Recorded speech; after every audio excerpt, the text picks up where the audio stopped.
నల్గొండ జిల్లా పానగల్లో ఉన్నటువంటి శ్రీ ఛాయా సోమేశ్వర స్వామి ఆలయానికి చరిత్రలో ఒక విశిష్టమైనటువంటి స్థానం ఉండడం జరిగింది. ముఖ్యంగా ఈ ఆలయానికి సంబంధించేసి అంతుచిక్కని రహస్యం అనేది ఒకటి ఉండడం జరిగింది. ఆ మిస్టరీ అనేది ఇప్పటివరకు కూడా ఎవరు కూడా ఛేదించలేటువంటి పరిస్థితి ఉందని చెప్పవచ్చు. ముఖ్యంగా ఇప్పుడు ప్రజెంట్గా మనం ఛాయా సోమేశ్వరం ఆలయానికి రావడం జరిగింది. ఛాయా సోమేశ్వరం ఆలయాన్ని తీసుకున్నట్లయితే ఈ యొక్క ఆలయానికి సంబంధించేసి దక్షిణ ముఖద్వారం గుండా కూడా ఆలయ ప్రవేశం అనేది ఉండడం జరుగుతుంది. సో ఈ దక్షిణ ముఖద్వారం గుండా ఆలయంలోకి ప్రవేశించిన తర్వాత ఆలయానికి సంబంధించేసి 3 గర్భగుడులు ఉండడం జరుగుతుంది. ఈ 3 గర్భగుడులను త్రికూటాలయంగా కూడా పిలుస్తూ ఉండడం జరుగుతుంది. ప్రజెంట్గా చూసినట్లయితే ఈ 3 గర్భగుడులలో తూర్పు ముఖంగా ఒక గర్భగుడి అనేది ఉండడం జరుగుతుంది. ఈ తూర్పు ముఖంగా ఉన్నటువంటి గర్భగుడిని శ్రీ సూర్యనారాయణ స్వామి ఆలయంగా పిలుస్తూ ఉండడం జరుగుతుంది. సో సూర్యనారాయణ స్వామి దీంట్లో ఉండడం జరుగుతుంది. మనం ప్రజెంట్గా చూస్తున్నటువంటి గర్భగుడిలో. అదేవిధంగా ఆ తర్వాత ఉత్తరముఖంగా కూడా ఒక గర్భగుడి అనేది ఉండడం జరుగుతుంది. ఉత్తరముఖంగా ఉన్నటువంటి ఈ యొక్క గర్భగుడిలో దత్తాత్రేయ స్వామి కొలువుతీరి ఉండగా, ఎదురుగా ఉన్నటువంటి అంటే పడమర ఉన్నటువంటి ఈ యొక్క గర్భగుడిలో మాత్రము శ్రీ ఛాయా సోమేశ్వర స్వామి కొలువై ఉండడం జరిగింది. ఈ ఛాయా సోమేశ్వర ఆలయానికి సంబంధించేసి పడమర ముఖంగా ఉన్నటువంటి గర్భగుడిలో సోమేశ్వరుడు కొలువుతీరి ఉంటారు. 10 శతాబ్దాల క్రితం ఈ యొక్క ఆలయాన్ని కుందూరు చోళులు నిర్మించారని చెప్పేసి కూడా మనకు తెలియవస్తుంది. మనం ప్రజెంట్గా విజువల్స్లో చూసినట్లయితే ఆ యొక్క విజువల్స్లోనే ఆ యొక్క ఛాయా సోమేశ్వరాలయం సంబంధించేసి శివలింగం వెనక భాగంలో ఒక నీడలాగా మనకు కనబడుతుంది ఛాయ. సో ఛాయా సోమేశ్వరాలయంగా అప్పటి నుండి ఈ యొక్క ఆలయం అనేది కీర్తింపబడుతూ ఉండడం జరిగింది. అయితే ఈ యొక్క గర్భగుడిలో ఉన్నటువంటి ఆ నీడ, ఆ ఛాయ అనేది ఎక్కడి నుండి వస్తుంది అనేది ఇప్పటి వరకు కూడా అంతుచిక్కని రహస్యంగానే ఉండడం జరిగింది. ఎందుకంటే ఆనాడు ఉన్నటువంటి శిల్పులు ఒక అద్భుతమైనటువంటి నిర్మాణంగా ఈ యొక్క ఆలయాన్ని తీర్చిదిద్దిన సందర్భం అయితే ఉండడం జరిగింది. సో ఈ విషయానికి సంబంధించేసి ఇటీవల కాలంలో ఫిజిక్స్ లెక్చరర్గా ఉన్నటువంటి మనోహర్ గౌడ్ అనే పర్సన్ ఈ ఛాయకు సంబంధించినటువంటి విషయాలను నేను తెలుసుకున్నాను, ఆ విషయం ఏంటో నేను బట్టబయలు చేశాను అని చెప్పేసి కూడా ప్రకటించిన సందర్భం అయితే ఉండడం జరిగింది. సో దానికి సంబంధించేసి ఆలయ చైర్మన్గా ఉన్నటువంటి అనంతరెడ్డి గారిని అడిగి తెలుసుకున్నాం. సార్ చెప్పండి, మనోహర్ గౌడ్ కొన్ని విషయాలు చెప్పడం జరిగింది. ఆలయానికి సంబంధించి ఛాయ అనేది ఎక్కడి నుంచి వస్తుంది అనే విషయాన్ని నేను తెలుసుకున్నానని చెప్పి ఈ విషయాన్ని చెప్పండి.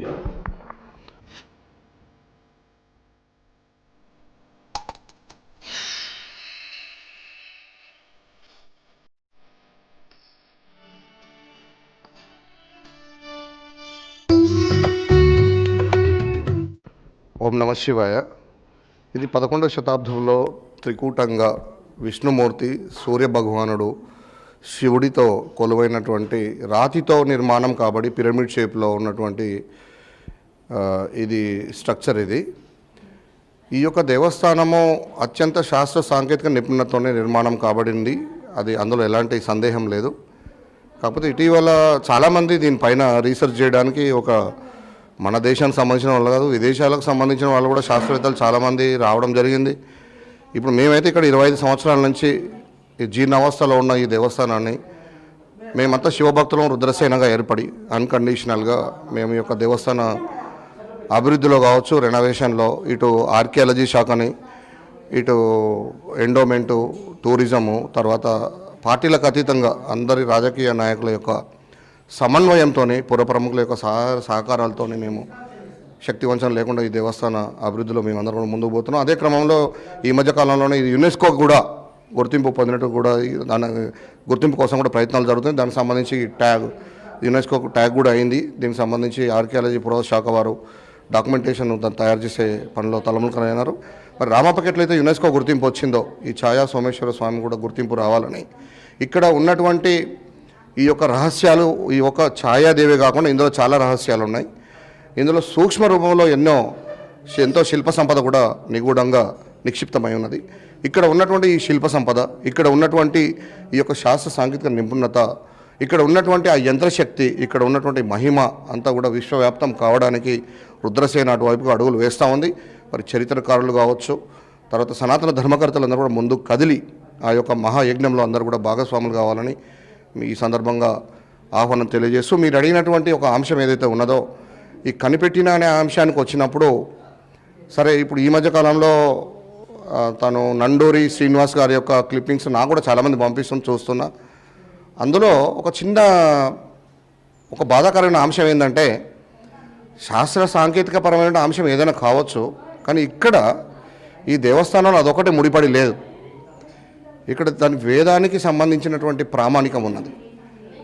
ఏదో కనిపెట్టిన వేద ప్రామాణికాన్ని మనం అపహాస్యం చేయడం కాదు. మరి అంత పెద్ద ఆయన ఆధ్యాత్మికవేత్త, ఆయనకు నేను కూడా అభిమానినే. మరి కనీసం ఇక్కడికి ఆయన వచ్చిన సందర్భాలు లేవు. ఆయన ఇక్కడ అసలు ఏంది, ఈ పంచాయతీనం ఏంది, ఇక్కడ ఎవరున్నారు ఏంది అనేది తెలుసుకోకుండా మన మామూలుగా ఎవరో మా యూట్యూబ్లో చాలామంది కాపీ పేస్ట్ చేస్తున్నారు. కాపీ పేస్ట్ చేసినట్టు పాత క్లిప్పింగ్లు చూసి కొత్త కామెంట్స్ చేసి దాన్ని ఏదో ఎలివేట్ చేయాలనుకోవడం అయితే నాకంత మంచిగా అనిపించట్లేదు. ఎందుకంటే ఇది ఇక్కడ ఉన్నది సూర్యదేవుడు ఎదురుగా. మనకు ఉన్నటువంటి పురాణ గాథల ప్రకారము సూర్యదేవుని యొక్క ధర్మపత్ని ఛాయాదేవి. ఆమె కఠోర శివదీక్ష చేసి ఆమె ఒక వరం పొందుతుంది, ఎప్పుడు శివుడి పైన నిలిచే విధంగా. ఆమె శనీశ్వరుని యొక్క తల్లి. అది ఇప్పుడు మనం కొత్తగా రాసుకున్న కవిత్వం కాదు, నిన్న మనం రాసుకునేవి కావు. అది వేదకాలం నుంచి మనకు ఉన్నటువంటి పురాణ గాథలు. ఆ యొక్క అంశాన్ని తీసుకొని ఇక్కడ స్థల పురాణం తెలుసుకోవాలి ముందు. అసలు ఏంటి గుడి ఏంటి, ఇక్కడ పంచాయతీనం ఏంది, ఇక్కడ ఉన్న స్థల పురాణం ఏంది, ఆమె ఎవరు, అసలు ఆమెను ఇక్కడ అమ్మవారిగా మేము భావిస్తున్నాం. ఇక్కడ స్థల పురాణంలో ఏంటంటే శనీశ్వరుని యొక్క తల్లి కాబట్టి ఎవరు ఏ ప్రోటోకాల్ వచ్చినా మండపం నుంచి ముందు అమ్మవారికి నమస్కారం చేసుకుంటాం. చాలామంది అమ్మవారికి చీరలు కూడా పెడతారు. అమ్మవారిని నమస్కారం ఆమెని ప్రదక్షిణ చేసుకోవడం, ఆమెని ప్రసన్నం చేసుకోవడం వల్ల మనకు శని నుంచి ఎలాంటి హాని కలగదు. శని, శత్రుపీడలు, నరదిష్టి, గ్రహ దోషాలు తొలగిపోతాయని సనాతన భక్తుల యొక్క ప్రగాఢమైనటువంటి విశ్వాసం. ఆ విశ్వాసాన్ని ఏదో సైన్స్ అంటే ఇప్పుడు సనాతన ధర్మం అంతా కూడా సైన్స్తో ముడిపడి ఉన్నది. కల్లాపి కానించి తీసుకుంటే మీరు చేసే ప్రతి పూజా క్రతువులో మనకు సైన్సే ఉంది, దాన్ని మనం కాదనట్లేం. కానీ ఏదో కొత్తగా మేమేదో కనిపెట్టినామని ప్రచారాల కోసమో వ్యక్తి లబ్ధి కోసమో ఇక్కడ ఉన్న స్థల పురాణాన్ని విచ్ఛిన్నం చేసే విధంగా చేయడం అయితే అది మంచి పద్ధతి కాదు. మనోహర్ గౌడ్ నాకు మంచి మిత్రుడే, నాతో పాటు నా సహతోటి కరెస్పాండెంట్, ఆయన విద్యావేత్త. ఆయన చేసిన ఫ్రేమ్వర్క్ వల్ల చాలా లాభం జరిగింది దేవాలయానికి, నేను కాదనట్లేను. దానివల్ల ఒక మీడియా ఎలివేషన్ వచ్చింది.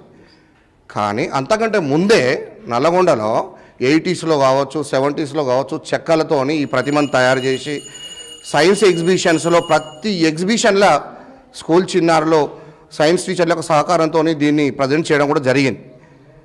కాబట్టి ఒక వ్యక్తి స్వార్థం కోసం మనం ఇంత మంచి ఒక అద్భుతాన్ని, ఒక అంతర్జాతీయంగా ఉన్నటువంటి అంశాన్ని మనము సులువుగా తీసుకోవడం కానీ అది ప్రామాణికం కాదనేది నా భావన. కాబట్టి ఎవరైతే ఇంకో విషయం కూడా అండి, యాక్చువల్గా మనోహర్ గౌడ్ చెప్పిన విషయాల ప్రకారం ఏంటంటే ఆనాడు అంటే 10వ శతాబ్దం క్రితం, అంటే 10 శతాబ్దాల క్రితం కూడా అప్పుడున్నటువంటి శిల్పులు కానీ వీరందరూ కూడా భౌతిక శాస్త్రాన్ని ఆచరించారు. భౌతిక శాస్త్రం ప్రకారము కాంతి ప్రక్షేపణ ఆధారంగా ఈ విధంగా నీడపడుతుందని చెప్పి ఆయన చెప్పగలడు. ఏది ధర్మకోలు ఉపయోగించాడు, అదేవిధంగా కోతులు, టార్చ్ లైట్ సంథింగ్ ఉపయోగించేసి. సో దీని విధంగా చూడొచ్చు. సరే, భౌతిక శాస్త్రపరమైన అంశాల్లో వాళ్ళు ఏమంటున్నారంటే 4 పిల్లర్లు క్రోడీకరించుకొని ఒక పిల్లర్గా అక్కడ షాడో ఫామ్ అవుతుంది అనేది వాళ్ళు చెప్తున్నారు. కాంతి పరిక్షేపణ సిద్ధాంతం ప్రకారం అని అంటున్నారు. కానీ 11వ శతాబ్దంలో అట్లాంటి సిద్ధాంతం ఏది లేదు మనకి. మరి అట్లా ఆలోచిస్తే మాత్రం మరి సకల శాస్త్రాలకు మరి వేదాన్ని నుంచే పుట్టినాయని మనం అందరూ కూడా నమ్మాల్సిన పరిస్థితి కూడా వస్తుంది. దాన్ని నమ్మించండి ముందు. ప్రపంచం అంతా ఇవాళ ప్రపంచానికి భారతదేశం విశ్వగురు. ఇవాళ అంతా కూడా మేధావులు, ఇంటలెక్చువల్స్ అందరూ కూడా మనం వేదం వైపే పరుగులు తీస్తూ ఉన్నారు. అది రాబోయే రోజుల్లో కూడా అది మళ్ళీ ఎప్పటికైనా భారతదేశం విశ్వగురుగా వరదిల్లుతుంది. ఈ క్రమంలో చూసినట్లయితే నేనేమనుకుంటున్నట్టే నా యొక్క ఇక్కడ ఉన్నటువంటి స్థలపురాణం ప్రకారం అక్కడ కనిపిస్తున్నది అమ్మవారు ఛాయాదేవి, శనీశ్వరుని యొక్క తల్లిగా భావిస్తూ ఉన్నాం. ఇక్కడ కనిపించేది ఒకవేళ నీడ అయితే ఉత్తరాయణ దక్షిణాయనం అనేది ఉంది మనకు. ఇది బేసిక్. అది ఏ ఒక్క ఆబ్జెక్ట్ యొక్క షాడో అయినా ఉత్తరాయణ దక్షిణాయనంలో ఎడమక కుడికి జరగాలి, జరగట్లేదు. కాబట్టి అక్కడ అసలు కనపడుతున్నది ఒక ఆబ్జెక్ట్ యొక్క నీడ కాదు. బేసికల్గా ఫస్ట్ అది మనం తెలుసుకోవాలి. అక్కడ కనిపిస్తుంది నీడ కాదు. ఫిలాసఫికల్గా ఎందుకు చూడకూడదు? ఫిలాసఫికల్గా చూసినప్పుడు ఆ యొక్క ఎలిమెంట్లో చూస్తే జీవితం అనేది చీకటి వెలుగులు, దుఃఖము, సుఖము, కష్టము, ఆనందము ఇవన్నీ కూడా సమ్మిళితమైనటువంటిది ఈ జీవితము. కష్టం వచ్చినప్పుడు మనం కుంగిపోకూడదని, సుఖం వచ్చినప్పుడు పొంగిపోకూడదని, మనం ఎప్పుడు కూడా స్థితప్రజ్ఞతో కలిగి ఉండాలనేటటువంటి ఒక ఫిలాసఫీ కూడా దాంట్లో దాగి ఉంది. అంతేకాకుండా దీని జాగ్రఫికల్గా కూడా ఒకటి దీనికి సంబంధించిన అంశం ఉన్నది. 108 శివలింగాలు ఈ భారతదేశంలో మనకు ఎక్కడైతే మనకు రామేశ్వరం నుంచి కేదార్నాథ్ వరకు 108 శివలింగాలు ఒక రాజు కట్టినే కావు, ఒక పీరియడ్లో కట్టినే కావు, ఒకే లాటిట్యూడ్ మీద, ఒకే రేఖ మీద 108 శివలింగాలు నిర్మాణం కాబట్టి అందులో ఇది 28వ శివలింగం అని కూడా కొందరు చెప్తున్నారు. మరి అది ఇంకా వెలుగులోకి రావాల్సి ఉంది. అంటే మరి దాని రేఖ అని కూడా అనుకోవచ్చు కదా. అంతేకాకుండా మనం ఒకసారి యోగా పరంగా ఆలోచిద్దాం. యోగా పరంగా ఆలోచిస్తే ఎప్పుడైతే మనం ప్రాణాయామం చేస్తామో ఈ ఎడమ ముక్కులోంచి గాలి తీసుకున్నప్పుడు ఇది రైట్ సైడ్ పోతుంది, కుడివైపున ఉన్నటువంటి ఈ యొక్క బ్రెయిన్ ఇదంతా కూడా వైబ్రేషన్స్ వస్తాయి. మళ్ళీ మనం ఈ కుడి ముక్కులోంచి తీసుకొని ఎడమ ముక్కులోంచి వదులుతాం. ఈ కుడి ముక్కులోంచి తీసుకున్నప్పుడు ఈ ఆపోజిట్ సైడు ఇదంతా కూడా మనకు ఆ యొక్క ఆక్సిజన్ అనేది మనకు పూర్తి స్థాయిలో అందుతుంది. ఈ ప్రాణాయామం చేసేటప్పుడు ఈ సుషుమ్ని నాడి, పింగళ నాడి, ఈ రెండు నాడులు ఇవి. ఇక్కడ ఇది బురుగుటి ఉంటుంది, ఇది ఏంటి, ఇది ఈశ్వరుని యొక్క త్రినేత్ర స్థానం. సో మరి అది యోగా సైన్స్లో చూసినప్పుడు అట్లా కూడా అనుకోవచ్చు. కాబట్టి ఇన్ని అంశాలు ముడిపడి ఉన్నటువంటి ఇంత గొప్ప విషయాన్ని మనం ఒక కోణంలో చూడడము, తర్వాత ఆయన మహానుభావులు వారిని పాదాభివందనం చేసి మా కమిటీ రుద్రసేన తరపున ఇక్కడికి ఆహ్వానిస్తున్నా. మహానుభావులు దయచేసి ఒక్కసారి ఈ దేవస్థానాన్ని మీరు దర్శించండి. ఇక్కడ ఉన్నటువంటి స్థల పురాణాన్ని మీ ద్వారా మేము ఎన్నో విషయాలు కూడా ఇంకా తెలుసుకోవాల్సి, ఎందుకంటే మీరు చాలా పెద్దవారు, ఆధ్యాత్మికవేత్త, సద్బ్రాహ్మణులు, మీ నుంచి కూడా మేము ఎన్నో విషయాలు తెలుసుకోవాలి. ఇక్కడ ఉన్నటువంటి పంచాయతీనాన్ని మీరు స్టడీ చేయండి. స్టడీ చేసిన తర్వాత మీరు దాని పట్ల ఏదైనా కామెంట్ చేస్తే బాగుంటుంది అనేది మా యొక్క అభిప్రాయము. ఇందులో మేము ఎవరిని విభేదించడానికి రుద్రసేన ఇక్కడ లేదు. ఇక్కడ స్థల పురాణాన్ని కాపాడి, ఈ మహిమను కాపాడి, ఇక్కడ ఉన్న ప్రాచీన ప్రాచుర్యాన్ని దెబ్బతినకుండా ఇక్కడి మహిమను, ఇక్కడ టెక్నాలజీని, ఇక్కడ హిస్టరీని, ఈ యొక్క చోళరాజులు మరి 250 సంవత్సరాల సుభిక్షమైనటువంటి రాజ్యంలో ఇక్కడ పచ్చల సోమేశ్వర ఆలయము, ఛాయా సోమేశ్వర నిర్మాణాలు, తర్వాత ఉమ్మడి జిల్లాకు మంచినీరు అందిస్తున్నటువంటి ఉదయ సముద్రం కావచ్చు, చెర్లపల్లిలో ఉన్నటువంటి భీమ సముద్రం, అంటే చోళరాజులలో భీమ చోళ మహారాజా మొదటి రాజు, మరి వాళ్ళ తాతగారి పేరు మీద కూడా ఇక్కడ భీమ సముద్రాన్ని కూడా వారు అంత పెద్ద తటాకాన్ని కూడా చెర్లపల్లిలో నిర్మాణం కావడం అనేది జరిగింది. కాబట్టి ఈ చరిత్ర ఇంకా వెలుగులోకి రావాలి, దీని మహిమ ఇంకా బయటికి రావాలి. ఇక్కడ కోనేట్లో నుంచి కూడా అంతర్వాహిని ప్రవాహం ఉన్నది. ఇక్కడ 4x4 ఇంచెస్లో రామసేతు నిర్మాణాన్ని చాలా అద్భుతంగా కార్వింగ్ చేయడం జరిగింది. ఇట్లాంటి ఒక అద్భుతాల నిలయం ఈ ఛాయా సోమేశ్వర ఆలయము. మరి మీరందరూ కూడా ముందుకు వచ్చి ఈ దేవస్థాన అభివృద్ధిలో భాగస్వాములై ఇక్కడ స్థల పురాణాన్ని కాపాడి ఈ యంత్రశక్తిని, ఈ మహిమను అందరికీ అందే విధంగా చొరవ చూపాలని చెప్పేసి మీ యొక్క మీడియా ముఖంగా నేను తెలియజేస్తా ఉన్నాను. ఓం నమః శివాయ.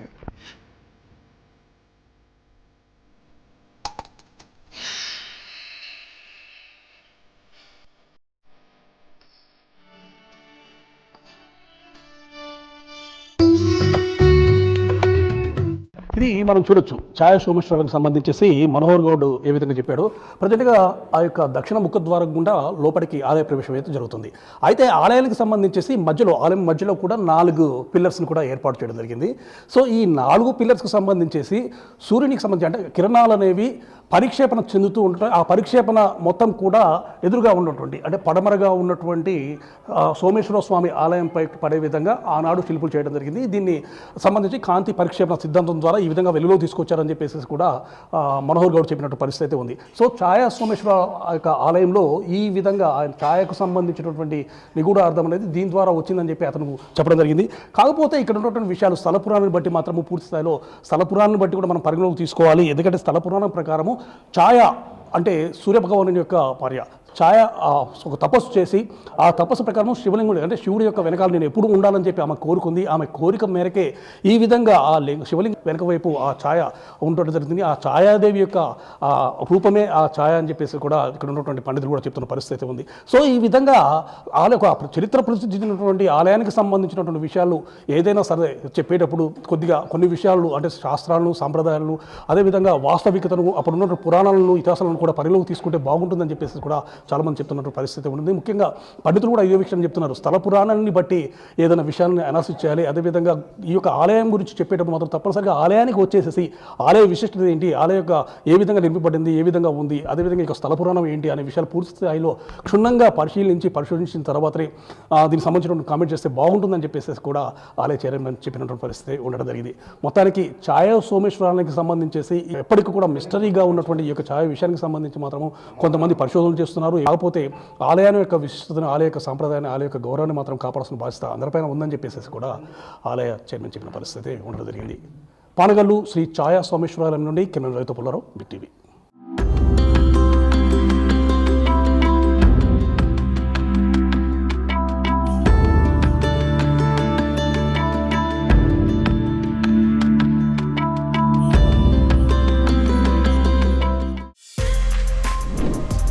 For more videos like this, subscribe Big TV channel.